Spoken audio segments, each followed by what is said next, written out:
দুটো নতুন মলি কিনে এনেছি বুঝলে। এই দেখো, এই যে ইয়েলোটা মেল আর ব্ল্যাকটা ফিমেল। এটা আবার পরের দিনই, একেবারে পরের দিনই ঢের সারা কিউট বেবি দিয়েছিল। এগুলো কিন্তু আগের ভিডিওতে আমি দেখিয়েছি, এই জন্য ফ্ল্যাশব্যাকে নিয়ে গিয়ে দেখিয়ে নিয়ে আসলাম, যাতে এই ভিডিওটা বুঝতে তোমাদের মগজের ঘুঁটো পোড়াতে না হয়। তো কি কিউট বেবি, আমি বিশাল খুশি জানো তো। তো hello friends, welcome to our YouTube channel unique Bangla art, আর তোমাদের সাথে আমি অনু। এবার রাত্রের দিকে একটু দেখতে গিয়ে দেখি এই অবস্থা, কি বলবো বুঝতে পারছি না। বেবি দেবার 6-7 ঘন্টার মধ্যেই মলিটার ডেথ হয়ে গেল। সত্যিই বুঝতেই পারলাম না কি রিজন হতে পারে, কি জানি। তোমাদের কেমন হয় জানিও তো। ইস, কিউট বেবিগুলো গো। ভাবলাম সবগুলো একসাথে মিশিয়ে গিশিয়ে না রেখে আলাদা পন্ড বানাই, শুধুমাত্র বেবি মলিদের জন্য। আর হ্যাঁ, এদের জন্য নতুন মাও আনতে হবে। যাবে কিন্তু আমার সাথে পেট শপে, ওয়েট করো। হ্যাঁ, তার আগে আমি ওই মিনি পন্ডটা তৈরি করি। এই দেখো, রাত্রেবেলা ছোট একটা ফোম বক্স নিয়েছি। এটা চারিদিকে এই খাকি কালারের টেপটা দেখছো, এটা দিয়ে ঘিরে দেব। এ পাশ ও পাশ এমনকি পুঁদু দেব।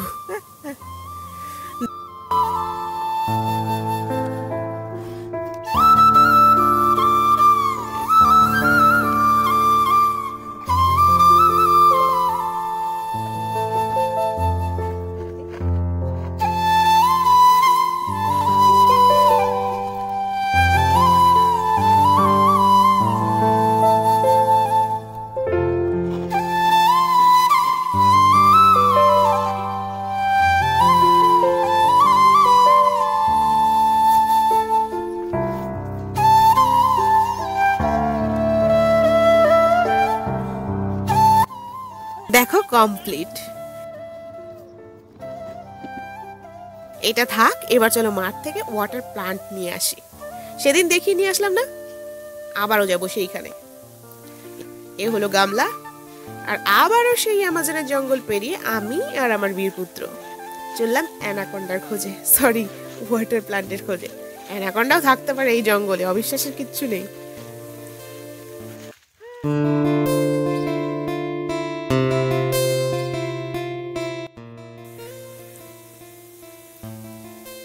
চলো দেখি নামি।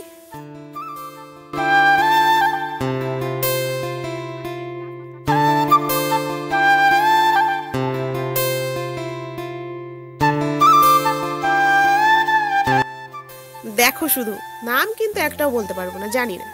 তোমরা জানলে আমাকে কমেন্টে জানিয়ে দিও কিন্তু। এই একটা, এটাকে তুলবো খুব সাবধানে।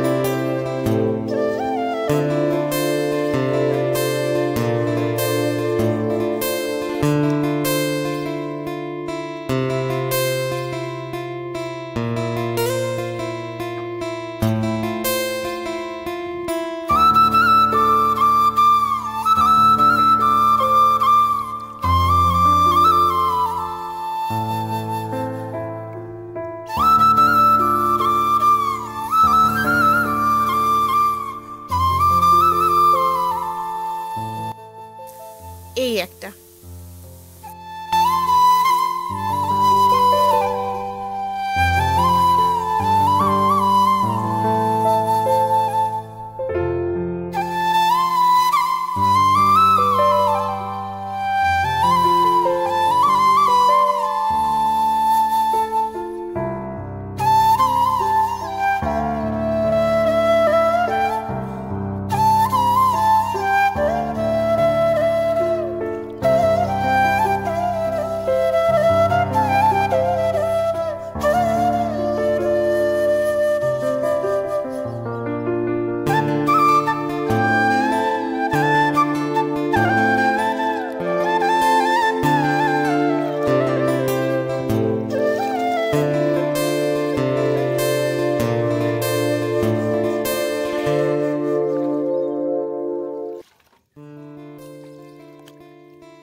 নিয়ে নিয়েছি, যা নেবার ছিল।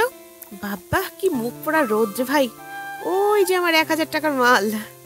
চলো আর থাকবো না, সারা মাঠে জনপ্রাণী নেই, শুধু আমি আর আমার শিবায়ন, মানে আমার ছেলে। ওই পাড়ে দাঁড়িয়ে রয়েছে, ভয় পাচ্ছে কিনা কি জানি।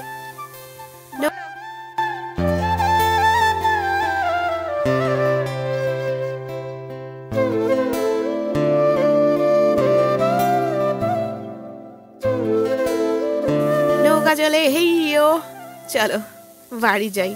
এবার এই জলজ উদ্ভিদগুলোকে বসাবো কোথায়, মেন প্রবলেম। কিন্তু প্রবলেমের কিচ্ছু নেই, সলিউশন আছে না, জুগাড় জুগাড়। সস্তায় শখ পূরণ কিভাবে করতে হয় আমার কাছ থেকে শিখে নাও।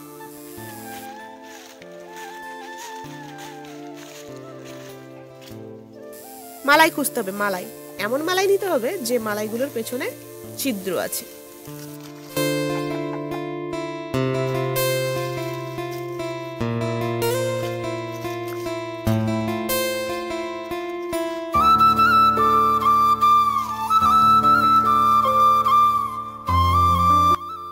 আর এগুলো গোবর সার হাফ করে দিয়ে গাছগুলো বসাবো, ছাদে গিয়ে বসাবো।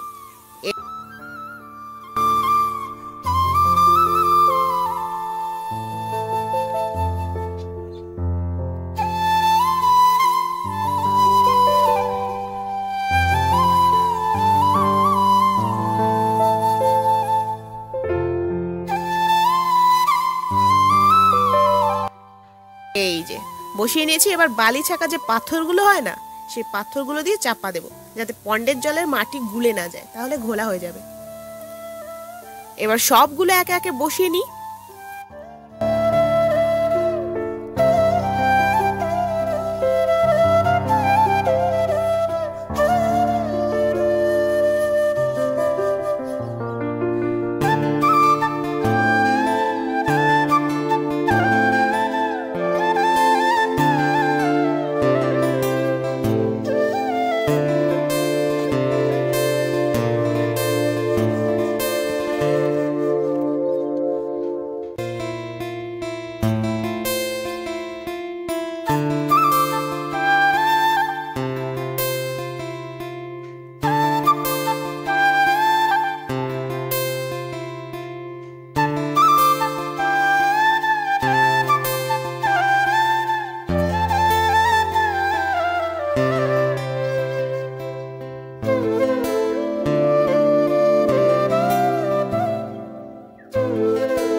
জল আগে দিয়ে নিয়ে আলতো হাতে বসিয়ে দিলাম।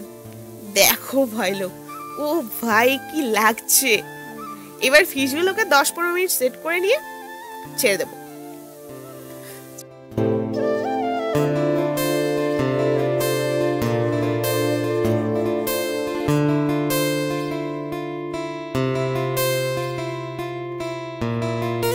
ছেড়ে দিলাম, পুরো বিন্দাস আছে সবগুলো ফিশ, দেখো বিন্দাস।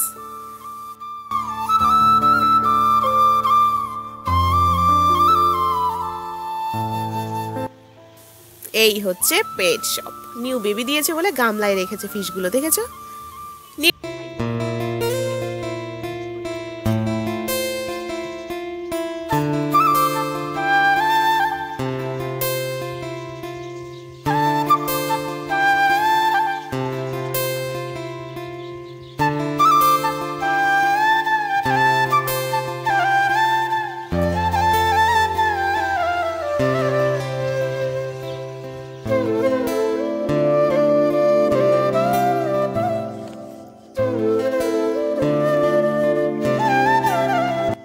এবার এদের ছাড়তে এসে দেখি নতুন বিপদ।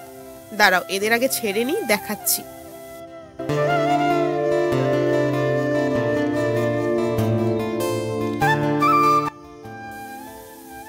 এই দেখো, ফোমের নিচ দিয়ে জল চোয়াচ্ছে। সারা রাতে সব জল শেষ হয়ে যেত, আর আমার ফিশগুলো, ও গড, ভাবলেই কেমন লাগে, সব ভবলীলা সাঙ্গ হয়ে যেত। দাঁড়াও, এদেরকে গাপ্পি পন্ডে দিয়ে দিই।